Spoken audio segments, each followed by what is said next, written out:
My name is Kypros. I'm a professor in the music department at Wayne State University, and my primary responsibility is conductor of the orchestra. But like all my colleagues, I teach some other courses which are somewhat connected. I teach theory and also orchestration, which is how to write for orchestra. Professionally, I am a violinist. I started as a violinist and then switched to conducting, but I studied theory, composition, chamber music, and many other things. And I have been active both as a violinist and as a conductor, especially chamber music. And I still, in addition to my work at Wayne State, I work outside Wayne State, both in this country and in Europe. Over the years, I have taught a variety of courses, like string methods class, which is strings for future teachers, chamber music, literature, symphonic literature, and string pedagogy. But primarily in recent years, I have focused on theory of music and orchestration. Theory, the basics are going over the scales and intervals. But then we moved in, like this semester, where I'm including some counterpoint, which is fascinating, both for me and for the students.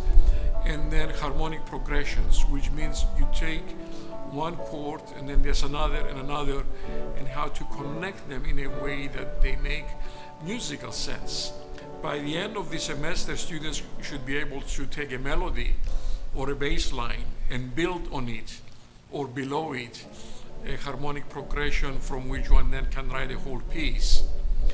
In orchestration, we start by focusing on each instrument of the orchestra, strings, woodwinds, brass, percussion, and we have little projects that address those issues.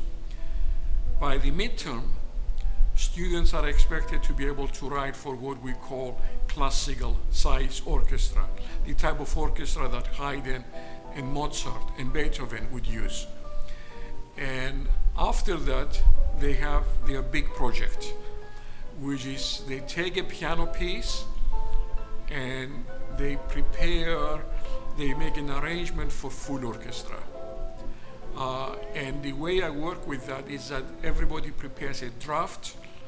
They see me as they work at it. I guide them with the goal that by the end of the semester, they will have written a piece for full orchestra that's professional level, and it would be very satisfactory to play by any orchestra. It's a skill that they will need whether they become high school directors, whether they become church orchestra music director, they may be conducting a pit orchestra for a show. Often they will get a piano version of that, and then they have to arrange it for whatever instruments they have. In connection with the orchestra, we've had a wonderful program, the Orchestral Studies Certificate Program. These are people who concentrate exclusively on preparing for auditions. And I'm very happy that some of them have very nice positions. One of them is principal cello in the Dearborn Symphony, where I'm music director, but she auditioned for it, and she recently played in the opera orchestra. We have actually 3 graduates of that program who are in the Michigan Opera Theater. Another thing that I have taught, in addition to my normal load, is private conducting students who pursue a master's. And again, I'm very happy that some of my students have secured some very nice positions, like James Gross is the orchestra director at Grosse Pointe South High School. He's doing a fantastic job there.